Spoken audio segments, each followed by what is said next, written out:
Segala puja dan syukur kita panjatkan hadirat Allah Subhanahu wa taala. Alhamdulillah, pada siang Jumat kali ini Allah masih memberikan kepada kita jutaan kenikmatan yang jelas kita tidak bisa mengejanya satu demi satu. Pada sekira 1 pekan yang lalu, berita selebriti Indonesia sempat menggegerkan dunia berita bahwa salah satu artis Indonesia bernama Indra Bekti itu terkena penyakit dan diharuskan untuk melakukan operasi selama 20 hari. Dan luar biasanya, hadirin sholat Jumat rahimakumullah, biaya operasi 1 harinya itu 1 miliar. Dan otomatis untuk 20 hari operasi ia harus mengeluarkan 20 miliar. Dan alhamdulillahirabbil alamin, kita hari ini masih diberikan kesehatan. Kita masih hari ini kita masih diberikan kebahagiaan, kesenangan dan lain sebagainya oleh Allah Subhanahu wa taala. Untuk itu kita patut bersyukur pada Allah Subhanahu wa taala dan mengucapkan setidaknya alhamdulillahirabbil alamin. Kedua, salawat beriring salam senantiasa kita aturkan kepada Rasulullah sallallahu alaihi wasallam. Hadirin salat Jumat rahimakumullah, dalam hadis riwayat Muslim, suatu ketika ibunda kita Aisyah radhiyallahu anha itu pertama kali melihat Rasulullah sallallahu alaihi wasallam melaksanakan salat hingga kakinya bengkak-bengkak. Melihat kondisi seperti tersebut, maka Aisyah pun bertanya kepada Rasulullah sallallahu alaihi wasallam, "Ya Rasulullah, bukankah dosa-dosamu telah Allah ampunkan? Bukankah dosa-dosamu yang lalu sudah Allah ampunkan? Bukankah dosa-dosamu yang telah akan datang pun sudah Allah maafkan? Namun kenapa engkau ya Rasulullah sampai sholat seperti ini? Namun kenapa engkau ya Rasulullah sampai ibadah seperti ini?" Mendengar pertanyaan dari Aisyah itu, maka Rasulullah sallallahu alaihi wasallam pun menjawab, "Ya Aisyah, afala akunu 'abdan syakura." Wahai Aisyah, bukankah aku seharusnya menjadi hamba-hamba yang bersyukur? Dari kisah tersebut di atas kita bisa mengambil sebuah ibrah. Dari hadis di atas kita bisa mengambil sebuah benang merah, sebuah kesimpulan bahwa puncak kesyukuran adalah kita tetap istiqamah dalam melaksanakan ibadah pada Allah Subhanahu wa taala. Puncak kesyukuran adalah kita tetap menjalin ketaatan pada Allah Subhanahu wa taala. Sebagaimana Rasulullah sallallahu alaihi wasallam yang diberikan oleh Allah begitu banyak kenikmatan, maka Rasulullah sallallahu alaihi wasallam pun membuktikannya dengan ibadah yang sangat luar biasa. Hal ini sebagaimana yang kita ketahui bersama bahwa definisi iman dengan definisi syukur itu sama. Kita tahu definisi syukur adalah tasdiqun bil qalbi wa iqrarun bil lisan wa amalun bil arkan. Diyakini dalam hati, diucapkan dengan lisan, dan diamalkan dengan anggota badan. Jadi manakala kita mendapatkan kenikmatan, mendapatkan kebahagiaan, mendapatkan kesenangan pada diri kita, maka pastikan 3 elemen ini harus kita miliki. Dalam momen terbatas ini, khatib ingin menyampaikan dan mengingatkan diri khatib sendiri terkait dengan elemen kesyukuran pada Allah Subhanahu wa taala. Dan khatib berharap semoga apa yang disampaikan oleh khatib juga mampu diambil manfaatnya oleh para jamaah semuanya. Jadi manakala kita mendapatkan kesyukuran, maka 3 elemen, tasdiqun bil qalbi, syukur dengan hati, syukur dengan lisan, dan syukur dengan tindakan harus menjadi nafas kehidupan kita. Yang pertama, manakala kita mendapatkan kesenangan, manakala kita mendapatkan kebahagiaan, manakala kita mendapatkan nikmat dari Allah Subhanahu wa taala, baik itu kesehatan, baik itu rizki berupa uang, anak yang soleh, anak yang pinter, istri yang soleh, yang nurut, tetangga yang baik, kawan-kawan yang baik, atasan yang baik, bawahan yang baik, dan lain sebagainya. Pastikan, yakinlah bahwa itu yang memberikan adalah Allah Subhanahu wa Ta'ala. Jangan kita merasa karena kehebatan kita dapat rezeki tersebut. Jangan kita merasa karena kepintaran kita bisa mendapatkan sesuatu tersebut. Jangan kita merasa karena bos kita, karena pemimpin kita, karena bawahan kita, karena tetangga kita, kawan karib kita, dan lain sebagainya yang mendatangkan kenikmatan-kenikmatan itu. Yakinilah bahwa kenikmatan yang kita rasakan adalah sumbernya dari Allah Subhanahu wa Ta'ala.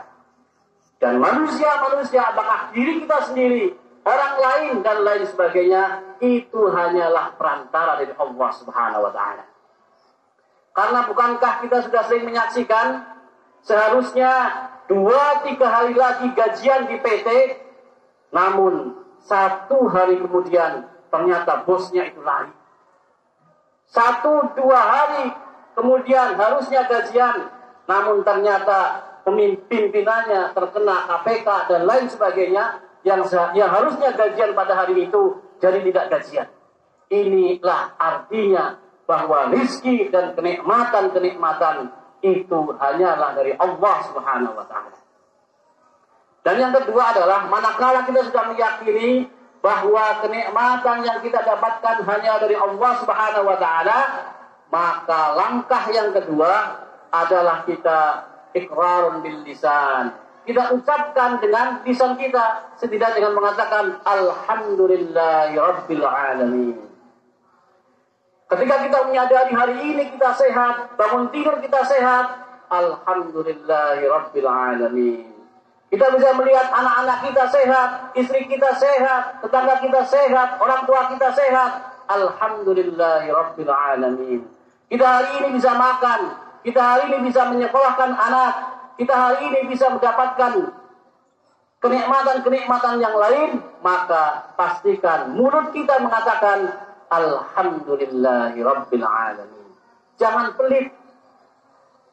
pelit mulut kita, lisan kita untuk memuji Allah Subhanahu wa Ta'ala. Alhamdulillahi rabbil alamin. Subhanallah, walhamdulillah, wala ilaha illallah, wallahu akbar, masya Allah, dan lain sebagainya adalah pujian-pujian yang pantas kita berikan kepada Allah Subhanahu wa Ta'ala. Karena Allah akan berikan kenikmatan kepada kita tanpa bisa kita mengejanya, tanpa bisa kita menghitungnya satu demi satu. Kemudian elemen yang ketiga tentang kesyukuran adalah kita bersyukur dengan anggota badan kita. Kita mengaplikasikan kesyukuran itu dengan anggota badan kita untuk melakukan ibadah-ibadah kepada Allah Subhanahu wa Ta'ala. Seorang Imam Abu Hazm pernah mengatakan bahwa jika ada seseorang yang hanya bersyukur dengan lisannya tanpa membuktikan dengan perbuatan dan sikap, maka ia ibarat seseorang yang memiliki baju, namun baju itu hanya dipegang di ujungnya saja, tidak dipakainya. Jadi intinya adalah baju itu tidak berguna. Jadi manakala mohon maaf, seandainya di antara kita hanya rajin mengatakan alhamdulillah saya dapat rezeki, alhamdulillah anak saya soleh, alhamdulillah istri saya baik, alhamdulillah saya sehat, dan lain sebagainya, tapi kita tidak sholat, tapi kita tidak sedekah, tapi kita tidak beramal soleh apa yang Allah dan Rasulnya ajarkan, maka kata Abu Hazm, kita kategorinya kesyukuran itu tidak berguna. Jadi pastikan ibu, bapak-bapak yang Allah muliakan, bahwa kesyukuran yang ketiga ini, kesyukuran dengan amal perbuatan, adalah kesyukuran di atas puncak yang tertinggi. Inilah kesyukuran diajarkan oleh Rasulullah SAW. Seorang Rasul, seorang Nabi yang dikatakan Aisyah radhiyallahu anha, ya Rasulullah, bukankah dosa-dosamu yang telah lalu dan akan datang sudah Allah ampuni. Namun kata Rasulullah sallallahu alaihi wasallam, "Afala akunu 'abdan syakura?" Bukankah aku seharusnya menjadi hamba yang bersyukur? Bapak-bapak yang Allah muliakan, kemudian apa manfaat syukur untuk kita semuanya? Manfaat syukur yang pertama adalah akan kembali kepada diri kita. Kita bersyukur pada Allah Subhanahu wa taala tidak membuat Allah semakin kaya, tidak membuat Allah semakin perkasa, tidak membuat Allah semakin besar dan lain sebagainya. Karena Allah sudah besar, Allah sudah kaya, dan kesyukuran itu balik kepada kita sendiri. Dan sebaliknya, manakala kita tidak bersyukur pada Allah, maka kita akan mendapatkan kerugian-kerugian yang luar biasa.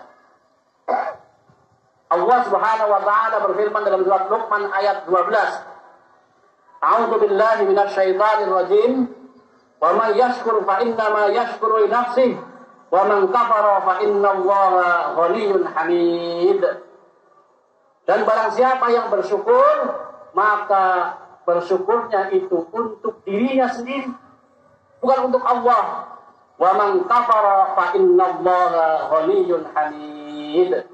Dan barang siapa yang ingkar, yang tidak bersyukur, maka sesungguhnya Allah Maha Kaya dan Allah Maha Terpuji.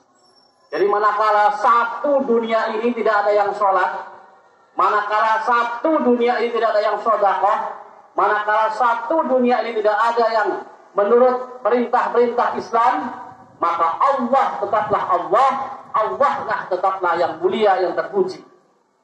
Jadi jangan harap, jangan dikira ketika kita tidak sholat Allah itu akan tersakiti. Tidak. Karena sejatinya bersyukur itu untuk kita sendiri.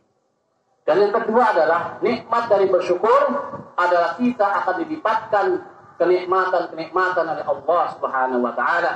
Sebagaimana dalam Quran ayat Ibrahim ayat 7 yang sangat terkenal, la in syakartum la azidannakum wa la in kafartum inna azabi lasyadid. Barang siapa yang bersyukur, maka Allah akan lipat gandakan kenikmatan-kenikmatan itu. Namun barang siapa yang ingkar, yang kufur, maka Allah telah menyiapkan azab yang sangat pedih. Semoga bermanfaat. Fa'tabiru ya ulil absar la'allakum tuflihun. Allah ya sallim وزد وفي وأنعم وتفضل وبارك بجلالك وكمالك على زين عبادك وأشرف عبادك سيدنا ومولانا محمد وسلم رضي الله تبارك وتعالى عن كل صحابة رسول الله أجمعين